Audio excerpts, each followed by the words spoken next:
नमस्कार, अटेंशन में आपका स्वागत है और मैं हूं मनोज वर्मा। आज बात निकाय चुनाव पर नजर की। जी हां, मध्य प्रदेश में बीजेपी और कांग्रेस दोनों ही दलों ने निकाय चुनाव के साथ पंचायत और उपचुनाव की तैयारियां शुरू कर दी हैं। पीसीसी अध्यक्ष कमलनाथ जहां 24 जून से 3 दिवसीय बैठक करने जा रहे हैं, जिसमें वो प्रदेश पदाधिकारियों से चुनाव को लेकर चर्चा करेंगे, वहीं बीजेपी ने भी 24 जून को प्रदेश कार्य समिति की बैठक बुलाई है। हालांकि बीजेपी कार्य समिति की यह बैठक करीब 3 साल बाद होने जा रही है, जिसमें निकाय चुनाव की रणनीति पर चर्चा होगी। साथ ही राजनीतिक प्रस्ताव सहित अन्य प्रस्ताव भी लाए जाएंगे। बीजेपी ने कार्य समिति की बैठक की तैयारियों को लेकर भी पार्टी प्रदेश कार्यालय में बैठक की है। इसमें बीजेपी के प्रदेश अध्यक्ष बीडी शर्मा, मुख्यमंत्री शिवराज सिंह चौहान और संगठन के मुख्य पदाधिकारियों के बीच चर्चा हुई है। साथ ही 3 विधानसभा और 1 लोकसभा उपचुनाव को लेकर भी मंथन किया गया है। तो निकाय चुनाव पर चर्चा शुरू करें उसके पहले ये देखिए हमारी खास रिपोर्ट।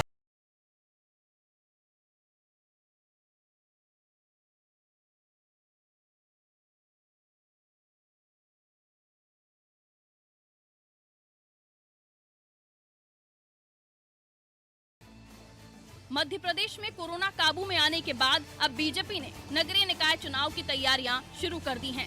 इसके लिए बीजेपी ने 24 जून को प्रदेश कार्य समिति की बैठक बुलाई है। ये प्रदेश अध्यक्ष वीडी शर्मा की अपनी नई टीम के साथ पहली बैठक होगी, जिसका शुभारंभ बीजेपी के राष्ट्रीय अध्यक्ष जेपी नड्डा करेंगे।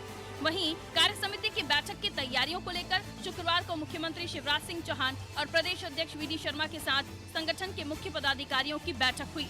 इसमें कार्य समिति के एजेंडों को लेकर चर्चा हुई और मुख्य रूप से 21 जून को योग दिवस में होने वाले कार्यक्रमों के अलावा प्रदेश में वैक्सीनेशन महाअभियान को सफल बनाने की रणनीति पर भी बात हुई।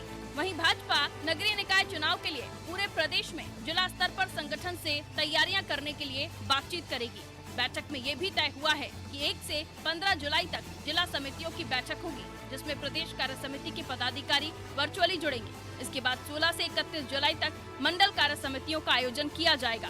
बैठक के दौरान प्रदेश कार्यालय भोपाल में कोरोना गाइडलाइन के अनुरूप निर्धारित संख्या में प्रदेश पदाधिकारी उपस्थित रहेंगे। अन्य प्रदेश पदाधिकारी और प्रदेश कार्य समिति सदस्य जिन जिलों में आते हैं, उन्हीं जिलों के जिला कार्यालयों से वर्चुअली जुड़ेंगे। भारतीय जनता पार्टी की प्रदेश कार्य समिति की बैठक अर्ध आवासी सेमी वर्चुअल बैठक 24 जून को होगी और इस बैठक में स्वाभाविक है तमाम प्रकार के प्रस्ताव, चर्चा, विमर्श, आने वाली गतिविधि, कार्यक्रम, संगठनात्मक समीक्षा, योजना, सब प्रकार के कामकाज होंगे और जो जिस प्रकार की इस भविष्य में गतिविधियां हैं उसको लेकर भी योजना बनाने का काम इस कार्य समिति की बैठक में होगा और इसमें सभी भारतीय जनता पार्टी के जो आमंत्रित सदस्य हैं वो उपस्थित रहने वाले हैं। सिंधिया जी, अब भारतीय जनता पार्टी के अभिन्न अंग हैं, हमारा परिवार है और लगातार अलग अलग बैठकों के माध्यम से यदि वो मध्य प्रदेश आते हैं, भोपाल आते हैं, तो मुझे लगता है कांग्रेस पार्टी को केवल यही काम करने की आवश्यकता नहीं है। भारतीय जनता पार्टी में अलग अलग बैठकें होती हैं। इस बार कार्य समिति की बैठक हो रही है जिसमें वो यहाँ पे उपस्थित रहेंगे। हमारे यहाँ बीच में प्रशिक्षण वर्ग हुआ था, उसमें भी वो वहाँ उज्जैन में पधारे थे और लगातार यदि वो इस पर आते हैं और दौरे पर नज़र बनाए रखने का काम कांग्रेस पार्टी का ही है, तो हमें लगता है कांग्रेस पार्टी समझ ले कि भविष्य में उनकी कोई संभावना मध्य प्रदेश में हम नहीं रहने वाली। इधर कांग्रेस ने भी नगरीय निकाय के साथ उपचुनाव के लिए अपनी तैयारियां तेज कर दी हैं। कांग्रेस खंडवा लोकसभा के साथ पृथ्वीपुर, जोबट और रेगांव विधानसभा उपचुनाव की तैयारियों में जुटी हुई है और इन चुनाव के लिए संभावित प्रत्याशी तलाशना भी शुरू कर दिया है। हालांकि पूर्व केंद्रीय मंत्री अरुण यादव ने खंडवा लोकसभा उपचुनाव लड़ने की अपनी मंशा पार्टी के सामने जाहिर कर दी है। इधर पार्टी में भी यादव को टिकट दिए जाने पर लगभग सहमति है। हालांकि पीसीसी अध्यक्ष और पूर्व मुख्यमंत्री कमलनाथ 23 जून को भोपाल आ रहे हैं। वो यहां 24, 25 और 26 जून को प्रदेश पदाधिकारियों की बैठक लेंगे और चुनाव की तैयारियों की समीक्षा करेंगे। उसी दौरान प्रत्याशियों के नाम पर भी चर्चा की जाएगी। आज जो भाजपा की स्थिति है पूरे मध्य प्रदेश में, जिस तरीके से जनता के बीच में एक आक्रोश और नाराज़गी है, कोरोना महामारी के चलते भाजपा सरकार जिस तरीके से पूर्णतः विफल साबित हुई है, लाखों परिवारों ने अपने परिजनों को खोया, परंतु मध्य प्रदेश में भाजपा सरकार किसी भी तरीके की जनता को राहत नहीं दे पाई। इसको लेकर जो नाराज़गी है, तो मुझे तो नहीं लगता भाजपा सरकार आज की तारीख में नगरीय निकाय चुनाव लड़ने की हैसियत में है। आप जिस तरीके से कह रहे हैं कि समिति की बैठक में सिंधिया जी आगमन कर रहे हैं, तो हम पूरा मध्य प्रदेश देख रहा है जिस तरीके से सिंधिया जी भाजपा पार्टी को ब्लैकमेल कर रहे हैं। जो ब्लैकमेलिंग वो कांग्रेस में रह के नहीं कर पाए। आज वो भाजपा के हर एक पदाधिकारी और मुख्यमंत्री को जिस तरीके से दबाने का प्रयास कर रहे हैं, पिछली भी जो सूची हुई है आई है उसमें 90% सिंधिया समर्थकों को मौका दिया गया। नगरीय निकाय के चुनाव में टिकट अधिक से अधिक अपने समर्थकों को दिलाने के लिए पूरी बैठक में वो ब्लैकमेलिंग का माध्यम बना रहे हैं और पूरी जिस तरीके से भाजपा आज उनके सामने मजबूर नजर आ रही है, कारपेट की तरह बिछी हुई है महाराज के सामने। तो मैं समझता हूँ नगरीय निकाय चुनाव तो अभी ये कराने की हैसियत में नहीं है और पूरी तरीके से ये सिंधिया जी के ईगो को शांत करने का प्रयास कर रहे हैं। प्रदेश के ज्यादातर नगरीय निकायों का कार्यकाल साल 2019 में ही समाप्त हो चुका है, लेकिन पहले कांग्रेस ने सरकार में रहते हुए चुनाव 6 महीने टाल दिए। इसके बाद बीजेपी सरकार ने भी विपरीत परिस्थितियों को भांपकर नगरीय निकाय चुनाव टाल दिए हैं। लेकिन कोरोना संक्रमण कंट्रोल में आते ही चुनावी सरगर्मियां फिर से शुरू हो चुकी हैं। हालांकि तैयारियों के लिहाज से तो बीजेपी भारी नजर आ रही है और संगठन भी मजबूत है। लिहाजा पहले से कमजोर कांग्रेस को दोहरी चुनौतियों से जूझना पड़ेगा। ब्यूरो रिपोर्ट, अनादि टीवी।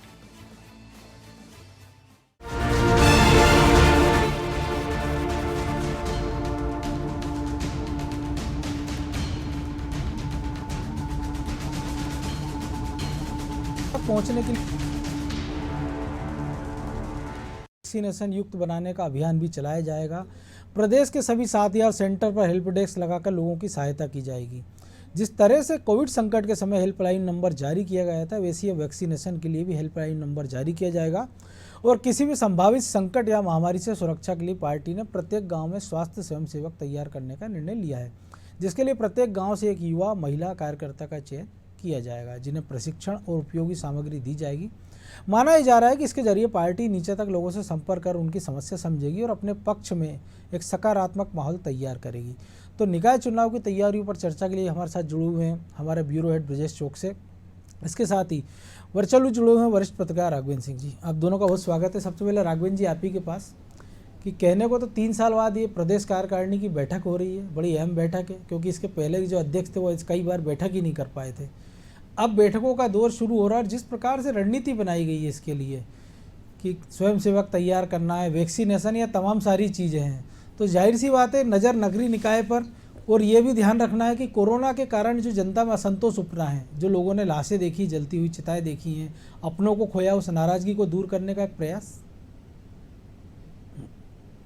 देखिए, बीजेपी संगठन जो आपने कहा कि 3 साल बाद समिति की बैठक, मुझे लगता है कि भाजपा या हम बात करें जनसंघ की भी जी, तो ऐसा शायद ही कभी हुआ। तो ये संगठन की एक कमजोरी बहुत तेजी से उभर के आई है और इसमें मैं किसी एक अध्यक्ष के या किसी एक के खाते में इस गलती को नहीं डालूंगा। ये बात शुरू हुई थी नंद कुमार सिंह चौहान, राकेश सिंह से लेकर बीडी शर्मा तक ये चली आ रही है। बिल्कुल। तो संगठन पहले की तुलना में कमजोर हुआ है और बिखरा है, इस बात से किसी को इनकार नहीं हो सकता, भले ही भाजपा इस बारे में कुछ भी कहे। 3 साल में पार्टी की कार्य समिति की बैठक नहीं होना इस बात का प्रमाण है। एक चीज और जिसकी चर्चा मैं करना चाह रहा हूँ कि जी बिल्कुल, कार्य समिति, उसके अलावा जिला अध्यक्षों की तो घोषणा कर दी गई, लेकिन जिला कार्यकारिणी और जो मंडल है वो भाजपा ने गठित नहीं किए गए हैं। तो बीजेपी का जो ग्रास रूट है, जो उसकी जड़ है, वो पिछले 3 साल में काफी कमजोर हुई है और इस कमजोरी के मामले में मध्य प्रदेश भाजपा भी अनदेखी करती रही और पार्टी का हाईकमान भी। तो जहां तक स्थिति है इस पूरे मामले में पूरी बीजेपी दोषी है, बीजेपी का मंडल से लेकर हाईकमान तक। तो ऐसा नहीं लग रहा कि उन्होंने केवल चुनाव जीतने को ये मान लिया कि बहुत मजबूत है। उपचुनाव के जो नतीजे आए थे और अब जो दमों के नतीजा है वो शायद आंख खोलने के लिए काफी था, इसीलिए सारी कवायद। देखिए, अब फेस सेविंग की बात हो रही है जी, कहीं ना कहीं कारण ढूंढे जा रहे हैं कि क्या स्थिति है। दमोह चुनाव का फिर जिक्र आएगा इस बैठक में कि दमोह चुनाव 18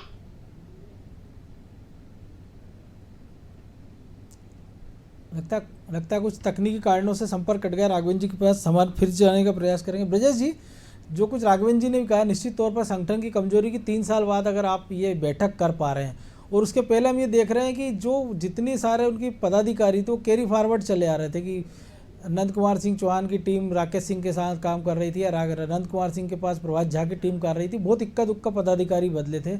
अभी बदलाव जरूर कर दिया उपाध्यक्ष महामंत्री, लेकिन अभी भी प्रवक्ता और बाकी सारे कई सारे मोर्चे प्रकोष्ठों में भी नियुक्तियां होना बाकी हैं। इन सब के बीच जो कोरोना की तीसरी लहर की बात हो रही है कि कई लोग कह रहे हैं कि 4 सप्ताह में भी आ सकती है, और ये भी अनुमान है कि अक्टूबर तक भी। तो इस बीच में क्या लग रहा है संभावना कि शायद सरकार या संगठन चाहेगा कि नगरीय निकाय चुनाव करा लें ताकि एक फील गुड वाले माहौल में निपट जाए?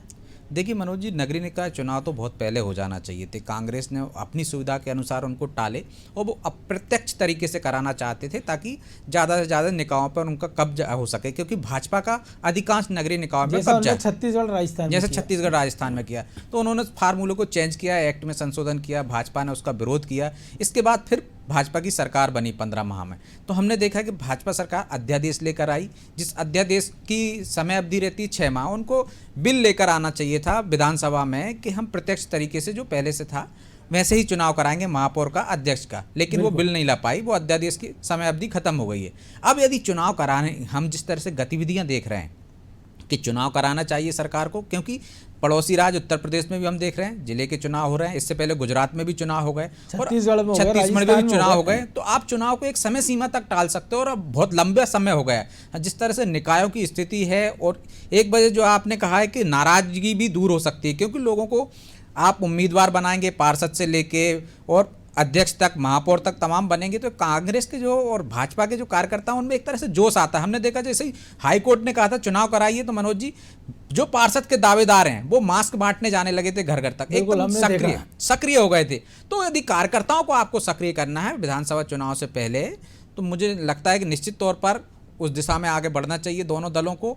वैसे भी भले ही जैसे राघवेंद्र जी कह रहे थे भाजपा का वो संगठन हमको कमजोर दिख रहा है, निश्चित तौर पर कोरोना काल के कारण ये आई, नियुक्तियां नहीं हो पाई हैं, और मुझे लगता है कि जिस तरह से संगठन की गतिविधियां चल रही हैं, सरकार की गतिविधियां चल रही हैं, तो निश्चित तौर पर जल्द से जल्द एक तो निगम मंडलों में नियुक्ति हो जाएगी, संगठन में जो रिक्त पद हैं उनकी पूर्ति हो जाएगी, और क्योंकि नगरीय निकाय की चुनाव की दिशा में और उनकी खुशकिस्मती ये भी कि कांग्रेस और ज्यादा कमजोर है। मनोज जी, हाँ, ये यहीं में आने वाला था कि अब भले ही वो कितने ही कमजोर हो गए हों, यदि हम उनके विरोधियों से तुलना करें तो कांग्रेस तो उनसे और ज्यादा कमजोर हो गई है, तो निश्चित तौर पर उनकी जो कमजोरी है वो चाहेंगे तो आज ढक लेंगे। आज भी वो मजबूती की स्थिति में है, लेकिन सबसे ज्यादा खतरा उनके पास ये है कि सर्वाधिक नगरीय निकाय पर कब्जा उनका ही है, तो कब्जा बरकरार रखने के लिए उन्हें निश्चित तौर पर ज्यादा मेहनत करना पड़ेगी, और कांग्रेस को उसको डबल मेहनत करना पड़ेगी। लेकिन कांग्रेस की जो गतिविधियां दिख नहीं रही हैं कि वो निकाय चुनाव की तैयारियों की तरफ दिख रहे हो, वो बैठक बुला रहे हैं, लेकिन हमें भाजपा की दिख रही हैं कि वो बूथ स्तर तक जाने की बात कर रहे हैं, वैक्सीन युक्त बनाने की बात कर रहे हैं कि बूथ के हर कार्यकर्ता को, हर मतदाता को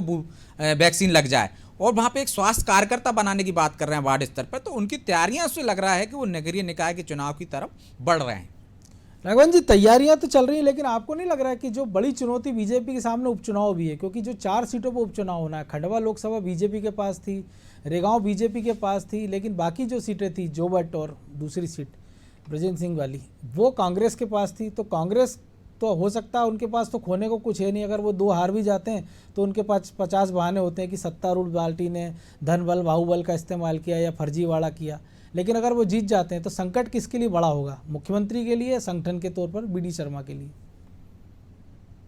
देखिए, अपन थोड़ा सा पीछे चलेंगे जी। बीजेपी के संगठन को कहा जाता था कि मध्य प्रदेश का जो भाजपा संगठन है वो देव दुर्लभ है, और देश भर की जो भाजपा की इकाइयां हैं राज्यों की, उसमें मध्य प्रदेश का संगठन सबसे बेहतर माना गया है। लेकिन जब से बीजेपी सरकार में आई थी पिछले 15 साल, बाकी 15 महीने का जो अंतराल है वो छोड़ दें, तो भाजपा का संगठन लगातार कमजोर होता जा रहा है। आप देखिए कि विनय सहस्त्रबुद्धे के पहले कभी अनंत कुमार जी यहाँ के प्रभारी हुआ करते थे, उसके पहले प्रमोद महाजन जी होते थे, बिल्कुल, उसके पहले ओम प्रकाश माथुर, अरुण जेटली भी रहे, बिल्कुल कई सारे लोग चुनाव में प्रभारी। हाँ, जेटली, लेकिन वो पुरानी बात है। लेकिन अगर हम पिछले 10 साल करें तो बीजेपी के संगठन की लगातार अपेक्षा हो रही है। आपने शुरुआत में जिक्र किया था कि 3 साल बाद प्रदेश कार्य समिति की बैठक, इसका मतलब कि संगठन पर किसी का ध्यान ही नहीं है। बिल्कुल, जब आप संगठन पर ध्यान नहीं तो कार्यकर्ताओं की अनदेखी होगी, कार्यकर्ताओं पर जंग आ जाएगी, और वो जो जिसे कहते हैं ना रियाज करते रहना, प्रैक्टिस करते रहना, प्रशिक्षण देते रहना, वो बीजेपी का खत्म हो गया है। और मनोज जी और प्रजेश जी, आप दोनों इस बात से इत्तेफाक रखेंगे कि सरकार में आने के बाद भाजपा में जो कार्यकर्ताओं की काम करने वाली फोर्स थी वो साइडलाइन हो गई है, और जो दलाली वाली टीम थी जो भी कहीं बाहर से आई थी वो बीजेपी में ऊपर तक पहुंच गई है, और वो हर जगह मिलेगी आपको। वो संगठन मंत्री के पास मिलेगी, वो प्रदेश अध्यक्ष के पास मिलेगी, वो मंत्रियों के पास मिलेगी, वो मुख्यमंत्री के आसपास मिलेगी। तो उस टीम ने जितना कब्जा कर रखा है, और वो टीम हर दिन बीजेपी संगठन को नुकसान पहुंचा रही है। अगर मैं ये कहूं कि वो टीम भाजपा के जो मुख्य कार्यकर्ता हैं, खांटी कार्यकर्ता, उनको इतना नुकसान पहुंचा रही है कि पार्टी को हर घंटे नुकसान हो रहा है, अपन कह सकते हैं कि नुकसान होने का मीटर डाउन है। जी और उसी के चलते आप देखिए कि जो दमोह उपचुनाव हारे 18,000 से, या बाकी 4 उपचुनाव की हम चिंता कर रहे हैं या जिसमें पार्टी चिंतित होगी, कहीं ना कहीं वो बीजेपी का जो संगठन है उसमें जो भाजपा का वो चने खाने वाला कार्यकर्ता है, जो पार्टी के लिए लड़ने वाला कार्यकर्ता है, अब वो आपको दिखेगा नहीं, क्योंकि पार्टी को उसकी जरूरत भी नहीं है। हम देखते हैं कि जब सभाएं होती थी तो पार्टी के कार्यकर्ताओं को काम नहीं मिलता था, उसके लिए मैनेजर काम करते थे, बिल्कुल। उसके लिए बकायदा कॉर्पोरेट कल्चर के हिसाब से टीम काम करती थी। वो जो मंडल का कार्यकर्ता लोगों को लेकर आता था, उनके लिए खाने के पैकेट का इंतजाम करता था घर से, वो खत्म हो गया। सीधे सीधे आप आइए, गाड़ी में बैठिए, आपको खाना मिलेगा और आप घर चले जाइए। लेकिन जो लेकिन corporate राघवेंद्र culture जी, आया है, राघवेंद्र जी अभी तो दुरुस्त होती जी। दिख रही है व्यवस्था। कोरोना काल में तो सारे संगठनों की यही है। हालांकि भाजपा चाहती तो वर्चुअल बैठ के जैसे आज कर रही है, पहले भी कर सकती थी। लेकिन आपको नहीं लगता कि कांग्रेस ज्यादा कमजोर है आज की तुलना में, और भी ज्यादा कमजोर हो गई, तो उसका फायदा तो मिलेगा भले ही संगठन भाजपा का कमजोर हुआ हो? देखिए स्थिति तो यह है जैसे कि कोई अगर एथलीट होता है ना, दौड़ने वाला, जी सिर्फ एक ही आदमी दौड़ रहा है तो वही फर्स्ट आ जाएगा। तो कांग्रेस का संगठन तो पहले से ही कमजोर है। अब दौड़ने वाले 2 दल है मध्य प्रदेश में, यहाँ 2 पार्टी सिस्टम है, दूसरी तीसरी थर्ड फोर्स नहीं मध्य प्रदेश में। तो आप देखिए कि बीजेपी और कांग्रेस का संगठन लगातार कमजोर हो रहा है, लेकिन कमजोर होता संगठन भी दमोह में 18,000 से हराता है। जी वो कब हराता है? जब बीजेपी का पूरा संगठन वहां लगा हुआ था, जब बीजेपी की सरकार वहां लगी हुई थी। इसका मतलब कि बीजेपी की मजबूती के बाद भी एक कमजोर कांग्रेस ने भाजपा को 18,000 वोटों से हराया। इसका मतलब कि भाजपा का जो कार्यकर्ता है वो बीजेपी से नाराज है, और जब तक भाजपा इस बात को नहीं समझेगी तो ये 4 उपचुनाव की आप बात कर रहे हैं, इसमें चौंकाने वाले नतीजे आ सकते हैं। ब्रजेश जी, जो चौंकाने जी। वाली बात है निश्चित तौर पर, जो आपने भी कहा कि दमोह की बात करें कि नेता हेलीकॉप्टर में थे, हवा में, और कार्यकर्ता जमीन पर नहीं थे, तो नतीजा ये हुआ कि पार्टी भी जमीन पर आ गई और उम्मीदवार भी। लेकिन कांग्रेस के नज़रिए से भी देखें तो कांग्रेस भी अब तैयारियां करती नजर आ रही, संभागीय बैठकें कर रहे हैं वो लोग। अब 24-25 तारीख से सिलसिला शुरू करेंगे 3 दिन का। असंतोष उनके भी बहुत ज़्यादा है, लेकिन केवल अगर 2 नेता अभी तक सामने आए, अजय सिंह की बात करें या अरुण यादव की। अरुण यादव इस उम्मीद में कि शायद वो उम्मीदवार बन जाएंगे खंडवा के, अकेले अजय सिंह है। तो क्या विंध्य को लेके कांग्रेस गंभीर नहीं है, या कुछ उठापटक बदलाव देख सकते हैं वहाँ भी? देखिए मनोज जी, कांग्रेस में चुनौतियां बहुत कांग्रेस सारी हैं, क्योंकि मैं आऊंगा कांग्रेस राघवेंद्र जी में आपके पास भी। ब्रजेश कांग्रेस जी। में अभी घमासान चला हुआ है, लेकिन कांग्रेस में संगठन से ज्यादा व्यक्ति चुनाव लड़ता है। यदि बिंद में चुनाव अजय सिंह लड़ेंगे तो वो उनकी ताकत पर लड़ते हैं, संगठन एक सपोर्ट के रूप में काम करता है। भाजपा में ऐसा नहीं होता। भाजपा में संगठन चुनाव लड़ता है, प्रत्याशी वो सपोर्ट के तौर पर रहता है। लेकिन यदि कांग्रेस में आप देखोगे, यदि हम खंडवा की बात करें तो खंडवा में चुनाव कौन लड़ेगा? अरुण यादव लड़ेंगे। अरुण यादव तैयारियां करेंगे, संगठन जो भी मदद होगी, प्रचार में जाएंगे, कमलनाथ जी वहां जाएंगे, लेकिन जो भी मेहनत करना है वहाँ खंडवा में अरुण यादव को करना है। तो वहाँ पे 2 विपरीत परिस्थितियां हैं भाजपा से और कांग्रेस में। कांग्रेस में व्यक्ति चुनाव लड़ता है, संगठन सपोर्ट, और भाजपा में ऐसा नहीं है। भाजपा में पूरा संगठन चुनाव लड़ता है, जैसे राघवेंद्र जी भी कह रहे थे, पूरा संगठन उतरा। इसके बावजूद भी हम दमोह में हार गए। तो आप देखिए कि दमोह में हार की समीक्षा की जाए तो निश्चित तौर पर जो राघवेंद्र जी कह रहे हैं कि कार्यकर्ता उसका नाराज है। और हम शुरू से सुनते आ रहे हैं आज तक, जब से पत्रकारिता में आए हैं, कि भाजपा को भाजपा के ही लोग हराते हैं। ऐसा भाजपा के लोग खुद मानते हैं, उनके वरिष्ठ नेता मानते हैं। तो हमने देखा भी 93-98 देखा भी राघवेंद्र जी ज्यादा बेहतर समझते हैं। खंडवा लोकसभा सीट है जो मनोज जी, उसका गणित भी आप देखिए कि शुरू से वो कांग्रेस की रही है। कब 89 में एक बार वो आई भाजपा के पास, फिर 2009 में वो अरुण यादव के पास गई, लगातार नंदू भैया वहां से चुनाव जीतते रहे। तो वहां का गणित भी दमोह से कम वो नहीं है कि आप पलटी वहां भी मार सकते हैं। यदि कमजोर संगठन रहा भाजपा का तो वहां फायदा ले जाएगी। कांग्रेस में लाख चुनौतियां हो, लाख झगड़े चल रहा हूं, इसके बावजूद भी कांग्रेस में वो झगड़े हमने दमोह के दौरान भी देखे थे। आपने देखा कौन लोग प्रचार करने गए कमलनाथ के अलावा, वहां पे दिग्विजय सिंह मुंह दिखाई करने के लिए गए, दिल्ली का कोई नेता नहीं आया, बावजूद पब्लिक ने जिता दिया ना। तो ये पब्लिक की नाराजगी और कार्यकर्ता बीजेपी बनाम पब्लिक हो गया। राघवेंद्र जी, एक बड़ी चुनौती खंडवा में आपको नहीं लग रहा उम्मीदवार का चयन होगा? क्योंकि अर्चना चिटनीस और नंदू भैया के जो रिश्ते थे वो सबको पता है। नंदू भैया नहीं है तो जाहिर सी बात है उनका बेटा हर्षवर्धन भी दावेदार है, अर्चना चिटनीस भी अपने सियासी पुनर्वास की तैयारियों में है। और खबरें यह भी है कि कैलाश विजयवर्गीय अभी फ्री हैं, पश्चिम बंगाल में उनके खिलाफ पोस्टर लग गए हैं, कैलाश विजयवर्गीय गो बैक, अभी वो मंदिर घूम रहे हैं। तो क्या खंडवा से उम्मीदवारी उनकी भी मानी जाए? और अगर ऐसे में नहीं, अगर वो दावेदारी करते हैं तब भी संकट बड़ा है, क्योंकि दोनों में से अगर अर्चना चिटनीस या हर्षवर्धन में किसी एक को टिकट मिलता है तो दूसरा उसको हराने के लिए बिल्कुल कमर कसेगा, और दमोह जैसा रिजल्ट हमको देखने को मिल सकता है। ये जो आपने कहा कि हर्षवर्धन या चिटनीस में से किसी को टिकट मिलेगा तो लोग उसको एक दूसरे को हराने की कोशिश करेंगे। ये जो एक दूसरे को हराने की जो कोशिश की बात हुई ना, वहीं से संगठन की भूमिका शुरू होती है। जी अगर पार्टी में गुटबाजी है और पार्टी में सैबोटेज हो रहा है तो संगठन अगर मजबूत है तो वो गुटबाजी को भी खत्म करेगा और सैबोटेज को भी रोकेगा।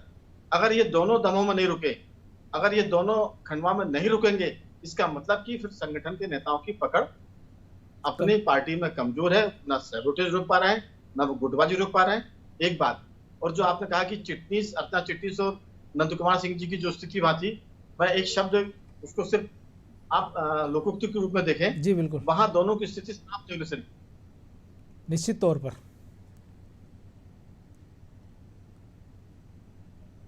लेकिन एक और संकट भी है ना कि मेरी आवाज आ रही है आपको? जी जी बिल्कुल आ रही है।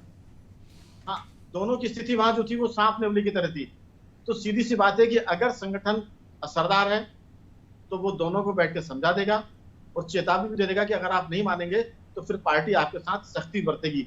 आप देखिए कि दमोह उपचुनाव हारे, किस पर कार्रवाई हुई? 18,000 की लीड विधानसभा में आना, मतलब बीजेपी को वहां एक तरह से पूरा ऑपरेशन कर देना था। लेकिन आप देखिए कि वहां किसी का माने कुछ भी नहीं बिगड़ा, बाल बांका नहीं हुआ, जबकि वहां जरूर पार्टी में कुछ ना कुछ गड़बड़ी थी, इसलिए पार्टी इतने हजार से आ रही। इसी से जुड़ा एक और सवाल है जो आपने जिक्र किया कि हम देख रहे हैं कि जब सांची, जो बीजेपी भी कभी रिकॉर्ड इतने वोटों से नहीं जीती थी, प्रभुराम चौधरी आश्वस्त नहीं थे, वो 50,000 से ज़्यादा वोटों से जीतते हैं, तो क्रेडिट संगठन और प्रभुराम चौधरी को। तो क्या अगर उसमें गौरीशंकर सेजवार की कोई भूमिका नहीं मिलना चाहिए कि जीत में, लेकिन आप हार जाते हैं तो जिम्मेदार आप ठहरा देते हो जयंत मलैया या उनके परिवार को, जो खुद कभी इतने वोटों से नहीं जीत पाए जितने वोटों से पार्टी हार गई। 5 चुनाव को उनके टोटल जीत के आंकड़े निकाल लें तो लगभग 18,000 के आसपास जाएंगे। आप ठीक कह रहे हैं, लेकिन जब हवा बिगड़ती है तो फिर एक धक्का भी उसमें बहुत ज्यादा असर करता है। जी, दमोह में भाजपा के खिलाफ हवा थी क्योंकि जो पार्टी के लीडर थे उनको छोड़कर पार्टी ने माने जिसे कहते हैं ना आयातित को टिकट दिया था, तो कार्यकर्ता वैसे ही नाराज था। उस नाराजगी को जाहिर है कि जो जयंत मलैया ग्रुप होगा उसने हवा दे दी। तो जिसे कहते हैं ना कि आग अगर लग जाए और फिर हवा चल जाए तो वो आग बहुत नुकसान करती है। वो जो तो दानावल का रूप ले लेती है। बिल्कुल, वो जो दावानल है वो असंतोष के रूप में अगर आप उसे काबू में नहीं कर पाए, मुझे लगता है कि इन 4 चुनाव में संगठन की बहुत कड़ी परीक्षा है। अगर संगठन काबू में कर पाया तो मुझे लगता है कि संगठन सफल रहेगा और इसका पूरा श्रेय मेरे हिसाब से टीम बीटी शर्मा को जाएगा। और अगर नहीं कर पाता है तो जैसा लोग कहते हैं कि अगर जीत पर तालियां तो फिर हार पर। बिल्कुल, तो आपको नहीं लगता है, जो हम पूरे संगठन की बात की और एक महत्वपूर्ण भूमिका यह व्यक्ति होता है बीजेपी में संगठन महामंत्री जी, तो जो आपने शुरुआत में भी जिक्र किया था कि वो एक सेफ्टी वाल्व की तरह होता है कि जब उबाल आ जाए तो वो कुकर को बचाने की भूमिका में होते हैं कि पूरा प्रेशर रिलीज कर दें। लेकिन कई बार देख रहे हैं कि उनके कारण भी कई बार कुकर फटने की स्थिति है। इस पर भी कई दिनों से भाजपा में मनोज जी, कई दिनों से भाजपा में पिछले अगर हम 10 साल की बात करें, 15 साल पर ना जाएं तो बीजेपी में बागड़ी खेत खा रही है। जिनका जिम्मा है गुटबाजी खत्म करने का, बीजेपी में वही लोग गुटबाजी कर रहे हैं और गुटबाजी के केंद्र बन गए। वो शक्ति केंद्र बन गया। जब 2-2 पावर सेंटर होंगे, 3-3 पावर सेंटर होंगे तो दिक्कत आएगी। और जैसा हमने कभी पहले भी जिक्र किया था कि हर आदमी जब पार्टी सरकार में होती है तो जो नंबर 2 होता है, बिल्कुल मुख्यमंत्री के बाद का, वो हमेशा चाहता है कि मैं नंबर 1 हो जाऊं। तो बीजेपी में 15 साल में कई नंबर 2 हैं। हमने जिक्र किया कि खरगोन चुनाव में कैलाश जी इलेक्शन लड़ सकते हैं, लेकिन शायद कम लोगों को जानकारी है, लोगों को पता है तो उसका उल्लेख नहीं करते कि बीजेपी की स्पष्ट गाइडलाइन है कि अगर एक परिवार से एक व्यक्ति विधायक है तो उसके परिवार के दूसरे व्यक्ति को टिकट नहीं मिलेगा। कैलाश जी के चिरंजीव विधायक हैं, बिल्कुल, तो जाहिर सी बात है कि अगर वो विधायक हैं तो मुझे नहीं लगता, चर्चा भले ही अपन कर लें कि कैलाश जी का खंडवा से चुनाव लड़ने की कोई बात हो सकती है। ये चुनावी सुरसुरी हो सकती है, सरगर्मी हो सकती है कि कैलाश जी को टिकट मिलेगा, लेकिन मुझे नहीं लगता कि कैलाश जी को पार्टी टिकट देगी क्योंकि वो उनके परिवार से एक व्यक्ति पहले ही विधायक।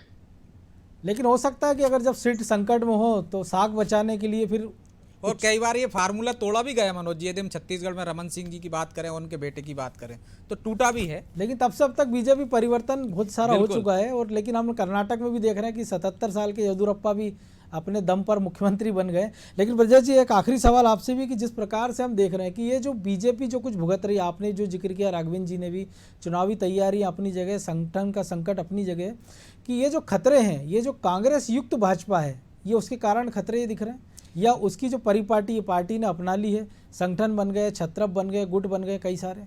देखिए मनोज जी, पहले हमने जो भाजपा को देखा था उसका संगठन मंत्री का बहुत ही पावरफुल होते थे, कद हमने बहुत बड़ा देखा है। चाहे सरकार पूरी, जब उमा भारती की सरकार बनी थी तो सरकार पूरी नतमस्तक होती थी दीनदयाल परिसर में, मंत्री आकर बैठते थे। यदि संगठन मंत्री ने किसी मंत्री को बुला लिया तो उसकी हवा टाइट हो जाती थी कि पता नहीं संगठन मंत्री ने क्यों बुलाया है, क्या है, मुझे क्यों तलब किया जा रहा है। लेकिन आप देखिए, जो राघवेंद्र जी कह रहे थे कि कमज़ोर क्यों हुआ भाजपा, तो वहाँ पे जो गुट बन गए हैं, जिनको जिम्मेदारी सौंपी गई है प्रेशर रिलीज करने की, वही कारण बन गए, जैसा आपने भी कहा है कि फटने का कारण बन गए। जिनकी जो जिम्मेदारी थी, उन पर जो लगाम कसना थी, वो नहीं कस पाए। क्योंकि हम देखते हैं कई बार जब हम कांग्रेस के शासन की बात करें, दिग्विजय सिंह सरकार की, तो जब सत्ता में आपका संगठन होता है, आपकी सरकार होती है, तो संगठन निश्चित तौर पर कमज़ोर होता हुआ चला जाता है। भाजपा से ऐसी उम्मीदें नहीं थी कि वो संगठन कमज़ोर हो जाएगा। वहाँ पर वही आदमी प्रदेश अध्यक्ष बनने लगेगा जो सरकार की हाँ में हाँ चलाए, और जिन्होंने सरकार के खिलाफ बोलने की कोशिश की, सरकार पर लगाम कसने की कोशिश की, उनके साथ पोखरण हो गया।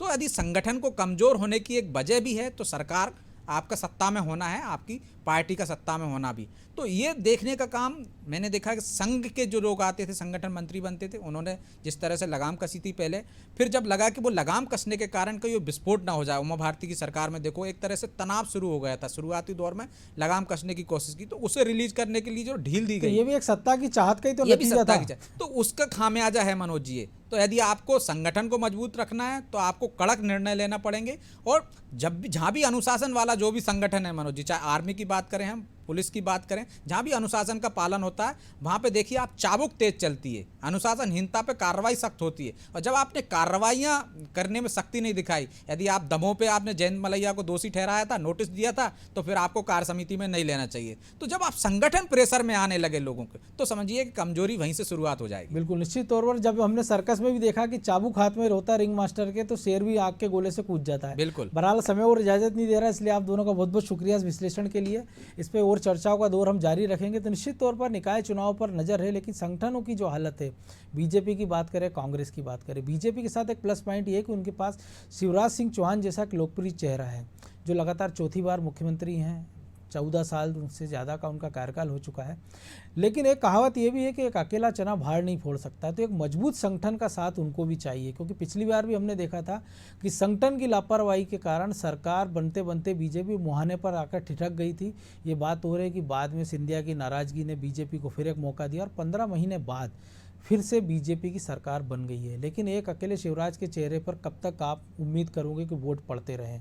तो उम्मीद करते हैं कि अब संगठन बीजेपी का ये चिंता करेगा कम से कम संगठन की। और कांग्रेस के नज़रिए से देखें तो कांग्रेस को भी कम से कम अपने जितने भी रणनीति है उनमें पुनर्विचार करना होगा, और जो उनके नाराज छत्रप है उनको मनाने का प्रयास करना होगा, क्योंकि स्थिति उनके साथ भी वही है, एक तरफ लीडर बेस पार्टी और एक तरफ काडर बेस पार्टी, लेकिन दोनों में लगता है घालमेल हो गई है। और उम्मीद की जाना चाहिए दोनों दल अपने अपनी कमजोरी, अपनी अपनी ताकत को समझेंगे। टेंशन में आज इतना ही, मुझे दीजिए इजाज़त और आप देखते रहिए अनादि टीवी। नमस्कार।